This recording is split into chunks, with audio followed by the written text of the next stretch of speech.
दोस्तों मैंने अभी एक दिन पहले केबीएस पीआरटी के रिज़ल्ट के बारे में एक वीडियो अपलोड किया था जिसमें मुझे लगा था कि 28th का जो शिफ्ट है वो टफ़ है और अगर नॉर्मलाइजेशन होता है तो 28th की शिफ्ट को थोड़ा ज़्यादा प्रॉफिट मिलेगा।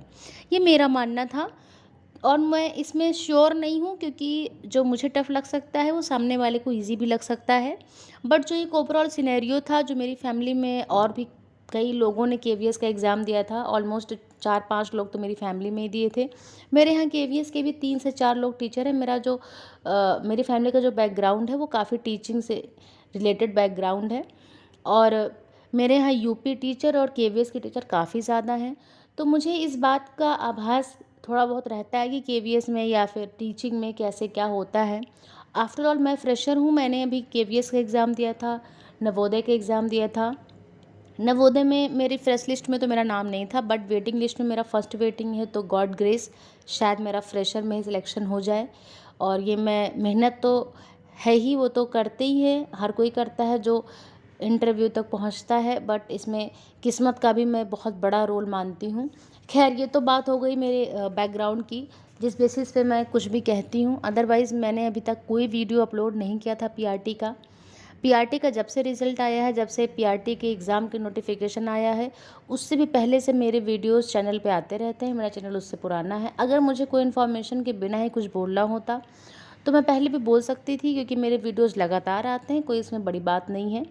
लेकिन मैं बहुत बेसलेस बोलना नहीं चाहती। बहुत बेसलेस बोलने से क्या होता है कि आपकी जो थोड़ी सी एक इंटीग्रिटी है वो तो कम होती ही है और आपको उस पे व्यूज़ तो मिल जाते होंगे बट एक जो इनर फीलिंग होती है वो अच्छी नहीं आती है कि बिना किसी श्योरिटी कि मैंने ऐसा बोल दिया। अगर मैंने बोला कि 28th का एग्ज़ाम मुझे 22 से थोड़ा सा टफ लगा, तो इसको मैंने इस बेसिस से बोला क्योंकि मेरा खुद का 22 को एग्ज़ाम था, मेरे खुद के ही स्कोर 140 प्लस आ रहे थे और जबकि मेरा बहुत फोकस पीआरटी पे नहीं था, मैंने टीजीटी पे फोकस किया था। मेरा उस समय टीजीटी का एग्ज़ाम भी था। तो और 28th का जब मैंने पेपर देखा तो मुझे सीडीपी का टफ लगा उसमें। इनफैक्ट उसके 1-2 दिन पहले जो 26th शायद एग्ज़ाम हुआ था वो उसका भी सीडीपी का थोड़ा सा लेवल जो है ठीक ठाक था। एंड हिंदी एंड इंग्लिश भी बहुत ईजी नहीं आ रही थी अगर उसमें लिटरेचर आ जा रहा था तो। अब मेन प्रॉब्लम ये है कि काफ़ी लोग बहुत मतलब ऑफेंड हो जाते हैं कि नहीं आपको तो गलत ही लगता है, एक कमेंट था उस पे। एंड सबका अपना पॉइंट ऑफ व्यू होता है। अब जैसे किसी का एग्ज़ाम 28th को नहीं है, उसको अपने शिफ्ट का टफ लगा तो जाहिर सी बात है मुझसे एग्री नहीं करेगा क्योंकि ये तो बहुत छोटी सी बात हो गई।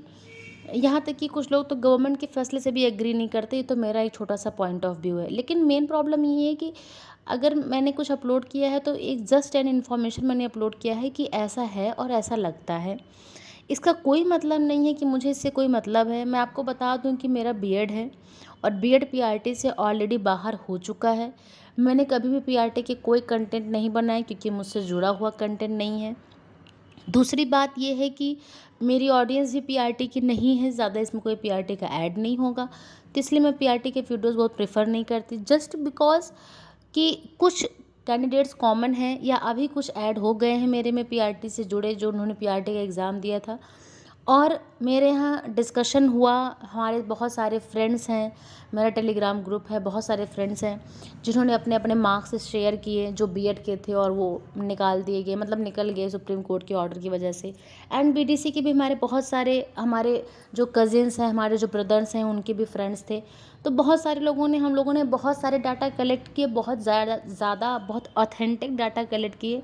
तो हम लोगों ने एग्जैक्टली इसको अपने कलेक्शन से और डिस्कशन से हम लोगों ने देखा कि जो बीटीसी वाले हैं उनमें 110 से 120 के बीच में कैंडिडेट्स बहुत कम हैं और जो बीएड वाले हैं वो 120 130 के अबव ही थे। मतलब बीएड के बहुत सारे कैंडिडेट जो थे वो 130 के अबव थे और अगर बीएड निकाल दिया गया है तो बीटीसी के जो कैंडिडेट्स हैं वो 120 122 ये हाईएस्ट गए हैं अभी तक। इसके बाद मैक्सिमम जो है 105 से लेकर 110 के रेंज में है और उसमें से अगर किसी का 28th को है तो उसका या तो 102 103 105 ऐसे ही नंबर है। इनफैक्ट बीटीसी मेरे भाई का है, उसने बीटीसी किया है, उसका 22 को एग्ज़ाम था और उसका जो मार्क्स हैं वो जो है 135 है और 135 मार्क्स से सच अ डिसेंट मार्क्स अगर बीएड भी निकल गया है तो।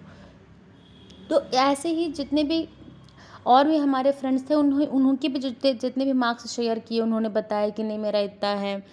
तो उनसे भी ये लगा कि बीटीसी के मार्क्स कंपैरेटिवली काफ़ी कम है बीएड से। एंड जिसका उसमें बीटीसी का जिसका 28th को था और जिसका 26 को था, उसके मार्क्स और भी कम हैं। तो अगर आपका एग्ज़ाम था 22 को था, 21 को किसी का था, तो 21 के भी बहुत अच्छी स्कोर नहीं, क्योंकि वो एकदम फर्स्ट डे का एग्ज़ाम था। लेकिन इसमें अगर सबसे सेफ़ कोई भी तो 21 का तो सेफ़ है, बिल्कुल सेफ़ है, क्योंकि वो फर्स्ट डे का एग्ज़ाम था, कोई आइडिया पेपर का नहीं था, वो सेफ़ है। और जो है 28th भी अपने आप को थोड़ा सेफ़ मान सकता है। लेकिन अगर आपका 110 115 के आस-पास मार्क्स हैं, अगर आप जनरल हैं, तो आप किसी भी शिफ्ट में किसी भी डेट को आपका एग्ज़ाम है, आप कंप्लीटली सेफ़ हैं। वहीं अगर आप ओबीसी हैं, तो आप अगर 105 से लेकर 108 या फिर आप 103 से लेकर 105 तक के मार्क्स में हैं, तो आप सेफ़ हैं। और अगर आप ईडब्ल्यूएस हैं, तो इसी के इक्विवेलेंट अगर आपके मार्क्स हैं 110 के बिलो, लेकिन अगर 105 के ऊपर हैं, तो आप कंप्लीटली सेफ़ हैं, कोई प्रॉब्लम नहीं है। और अगर आप एससी एसटी हैं, तो आप 100 मार्क्स में भी सेफ़ हैं।